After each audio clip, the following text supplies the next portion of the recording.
Good morning, Basia. It is Friday for once. I know, first time in weeks, maybe even a month. It's definitely been a month since I've vlogged on Friday. Anyway, happy Friday. I am walking to work, as you can tell, since all of my vlogs have been me talking to you while I walk to work lately. It's kind of rainy today, so I got my raincoat. Actually, this used to be my mom's. I used to have this really nice pale blue raincoat that I got freshman year of college, and then I worked at Greystone for a summer. That's the summer camp I worked at for 3 years. And I wore it one day when it was raining and we were getting ready for the play. I taught backstage, so we were doing a lot of like props painting and set painting and backdrop painting, and it got all over my raincoat and my mom would never let me wear it again. So she gave me hers, she got a new one, and here we are. It was 5 years ago. Friday, tomorrow, is July 30th. Which is my mom's birthday, so that should be fun. My friend Becky's birthday party, so that's my weekend in a nutshell. It's supposed to thunderstorm all weekend, which means I'm not sure the other part of my weekend plans, which would be going to the beach with Becca and Judy, who are, as you know, my two coworkers from my first job, who are delightful. Not sure if that's actually going to happen. I don't fancy being on a beach in a thunderstorm.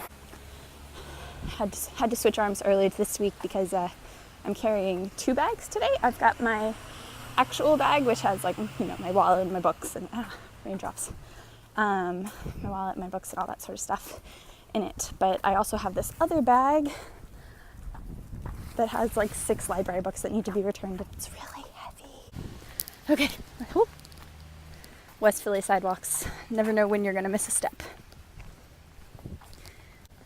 Okay, let's try this again. I think what I want to talk about is dialogue in writing, because I have been whipping through these historical murder mysteries lately, which combines 2 of my favorite genres, historical fiction and murder mysteries. Actually, now that I think about it, most of the historical fiction I read, they're all murder mysteries. Not sure what that says about me. They're either murder mysteries or they're set in World War II or I, or they're murder mysteries set in World War II or World War I.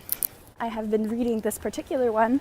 I picked it up from the library yesterday afternoon, and in theory, it should have been super fun.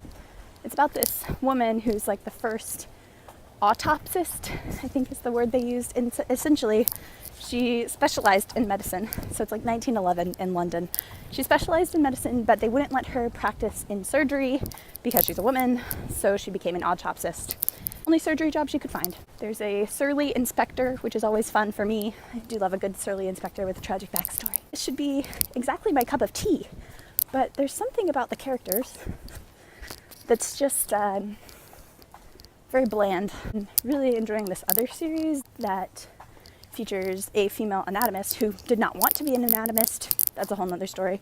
Anyway, she's a painter and a slightly surly but mostly occasionally charming, very castle-like investigator. It's been great.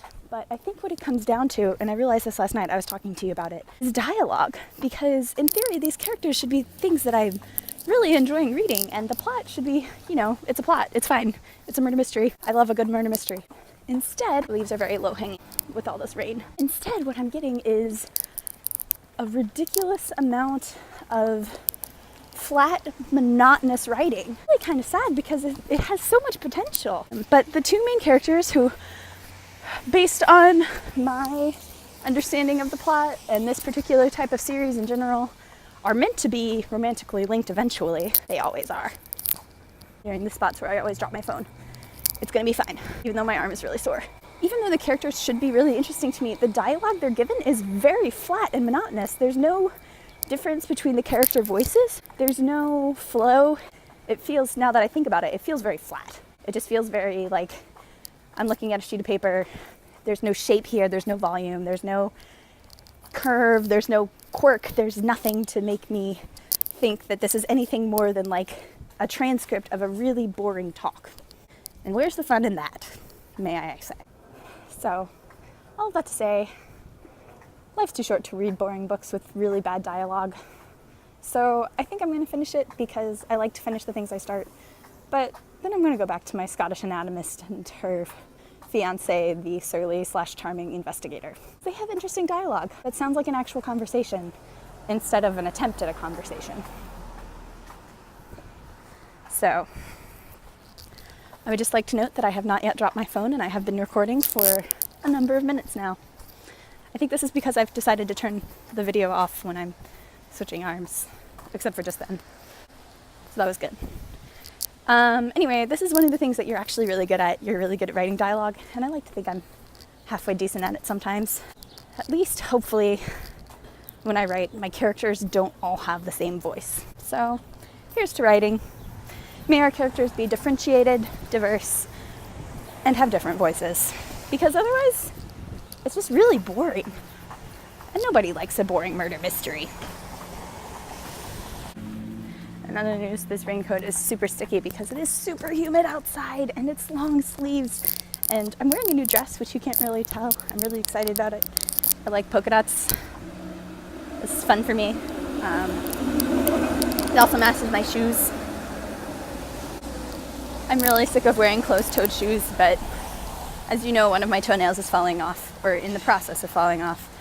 And so I am under strict doctor's orders, not an exaggeration, to wear closed-toed shoes and keep it safe from the environment when I am out and about. Probably another reason I shouldn't go to the beach this weekend. Probably think about that. I hope you have a great weekend.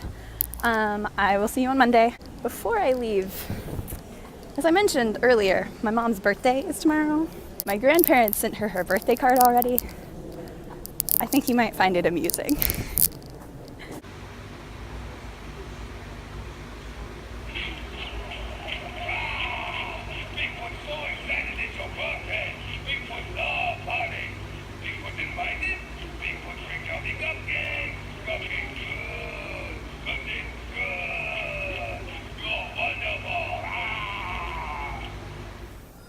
And on that note, I'm going to leave you because I'm at 40th Street and my arm is really sore.